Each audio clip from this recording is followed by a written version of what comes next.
histórias de milagres e de maravilhas do nosso Rebbe. Nós conhecemos centenas de histórias. Do Rebbe anterior conhecemos também várias histórias de milagres e maravilhas sobrenaturais. Do Baal Shem Tov nós conhecemos, escutamos centenas de histórias, milagres totalmente fora da natureza. E assim de vários outros grandes tzadikim. E muitas vezes nós adultos principalmente temos dúvidas se aconteceu, se não aconteceu, se é possível, se realmente a carroça do Baal Shem Tov voava e se aqueles milagres aconteciam. E a pergunta é se realmente são verdadeiros. Isso é óbvio que são. A pergunta é como que esses milagres acontecem. Como é possível tantos milagres sobrenaturais contra os caminhos da natureza acontecerem? Deus criou o mundo, programou o mundo de uma certa forma que vai seguir para sempre desta forma. O sol, a lua, a chuva, um dilúvio, as coisas vão acontecendo, mas de repente vem um tzadik que ele faz um milagre totalmente fora da natureza. Então a mulher, todos os médicos disseram que era impossível que ela engravidasse. Vai lá um tzadik, o Rebbe dá uma brachá para ela e ela engravida. Uma pessoa que realmente não estava conseguindo parnassá de jeito nenhum, o Rebbe dá uma brachá e ele conseguiu um milagre. E assim, milagres muito maiores, uma guerra do Golfo, que o mundo pensava que iria destruir com Israel, o Rebbe falou que nada ia acontecer e nada aconteceu. Como essas coisas funcionam? E principalmente, eu acho que as histórias mais impactantes, mais fora do comum, é aquelas histórias do Baal Shem Tov. Então tem um dito do Baal Shem Tov, tem um discurso que o Baal Shem Tov ele falou, e esse discurso ele foi repetido, primeiro ele falou para o seu aluno, para o Magid Mezrich, e depois ele repetiu, depois de falecido, repetiu mais uma vez para o Magid Mezrich, depois falou para o Alter Rebbe, e depois ele voltou num sonho para o Tzemach Tzedek. O Baal Shem Tov falou 4 vezes esse discurso, baseado num versículo dessa parashá. O Baal Shem Tov ele falou um discurso sobre um versículo dessa parashá, que é Vayashav Hayam Le'etanó, que o mar vermelho, essa parashá descreve sobre a abertura do mar, depois que os judeus cruzaram o mar se fechou e afogou todos os egípcios, e a Torá descreve Vayashav Hayam Le'etanó, que o mar ele voltou para o seu fluxo, para o seu córrego normal, para a sua força normal. E o Medrash ele traz sobre essa palavra Le'etanó, que essa palavra Eitan, são as mesmas letras de Tanai. Tanai é uma condição. E o Medrash ele descreve uma coisa muito interessante. Quando Moshe estava na frente do Mar Vermelho, e os judeus estavam lá, e os egípcios estavam atrás, e o povo começou a ficar desesperado, se dividiram em 4 opiniões, se vão para frente, vão se render, vão guerrear, vão fugir, e não sabiam o que fazer. E Moshe Rabbeinu, ele fala, Deus, o que eu faço? E Hashem falou para ele, vai em frente. Mas como assim? Então, Moshe virou para Deus e falou, mas o Senhor já no Gênesis separou no terceiro dia, separou as águas dos continentes, porque na verdade o mundo era cercado por água, e Hashem ele fez que o mar não invadisse a terra. Ele fez um bloqueio através da areia, quer dizer, que as praias, que as águas não invadissem, não fizessem um tsunami, né? Não invadissem a terra. E agora, de repente, o Senhor está me falando, Moshe Rabbeinu questionou a Deus, que o mar, que a água, vai se transformar em terra seca? O Senhor condicionou há 2.408 anos que o mar vai ser mar e a terra vai ser terra, e de repente vai se transformar? Então Deus virou para Moshe Rabbeinu e falou, mas você não sabe que desde o Gênesis, quando eu estava criando o céu e a terra, a água, os peixes, as aves, os pássaros, tudo que existe no mundo, eu fiz uma condição. Na hora que eu estava criando cada uma dessas criaturas no Gênesis, eu fiz uma condição com eles. E a condição é que se um tzadik precisar de alguma coisa de vocês, vocês estão programados para atender o pedido, a necessidade desse tzadik. Desde o princípio, Deus condicionou com a natureza que isso seria a situação. Então, Moshe Rabbeinu, ele entendeu nesse momento que Deus estava falando para ele, não é que você vai transformar o mar em terra seca. O ponto é que o mar já está sabendo essa mensagem. O mar, ele só está esperando que você realmente lembre ele dessa condição, porque ele sabe disso, porque durante 2.448 anos, o mar estava pendurado num fio. Ele estava pendurado numa condição, numa situação condicional. Se ele passar por esse teste, e especificamente com o mar, Deus falou para ele, quando os judeus estiverem na sua frente, precisarem que você se abra por eles, você vai se abrir. E se você não cumprir essa condição, se você não se abrir pelos judeus, não é que você vai desaparecer a partir de agora. Retroativamente, é como se você nunca tivesse existido. Nunca passou água em todo esse mar vermelho. Nunca você existiu. E naquele momento, Moshe não sabia o que fazer. Hashem falou para ele, levante a sua mão direita. E Hashem colocou a mão direita sobre a mão direita de Moshe Rabbeinu. E o mar, Hayam Ra'av Hayanos, Hayarden Tisov Lachor. O mar, ele viu o quê? Não é que ele viu a mão de Moshe, ele viu a presença divina segurando a mão de Moshe e o mar saiu correndo.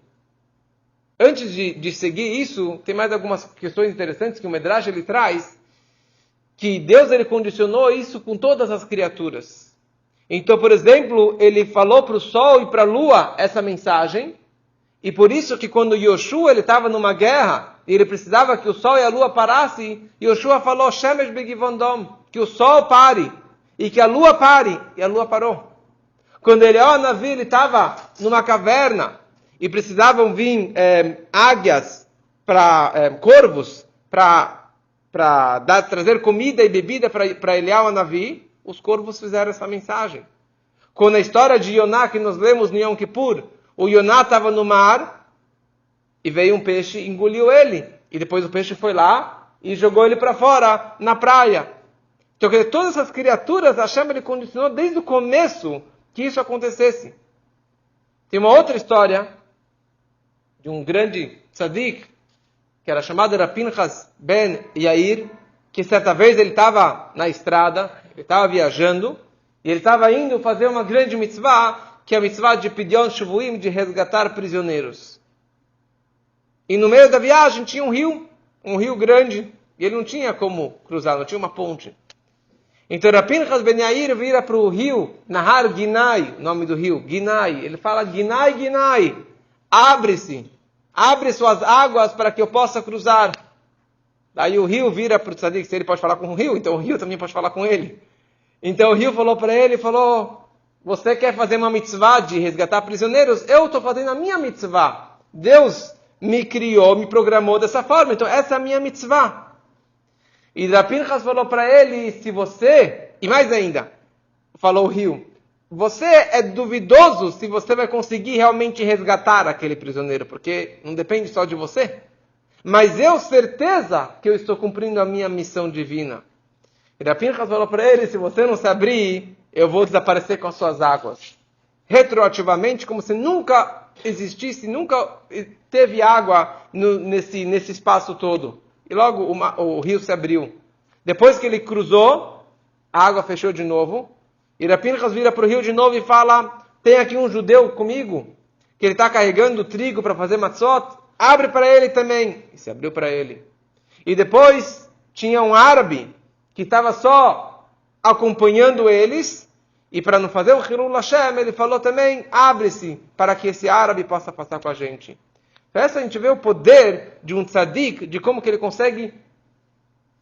Ele não está decretando. O ponto não é que ele está quebrando a natureza. Não é que ele está falando, olha, a partir de agora eu vou quebrar o mar. Yoshua, no Rio Jordão. Eles não estavam quebrando a natureza. Por que Deus teve que condicionar, desde o início da criação, algo como isso? Poderia, naquele momento, o tzadik vem, faz um decreto e acontece aquilo. Porque esse não é o propósito da criação. Deus ele queria de que a presença divina pairasse dentro do mundo físico e material, da natureza, do lugar mais profano que exista. Mas não que venha um raio de cima e destrua todo mundo. Faça uma bomba e todo mundo vai abaixar a cabeça para Deus.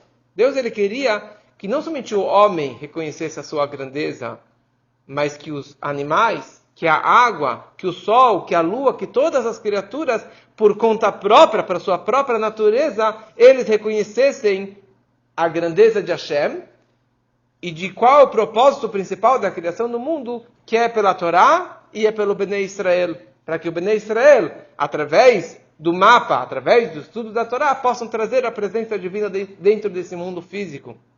Então, se fosse um milagre toda vez que acontecesse, se fosse quebrar a natureza, então a natureza não estaria absorvendo isso dentro dela.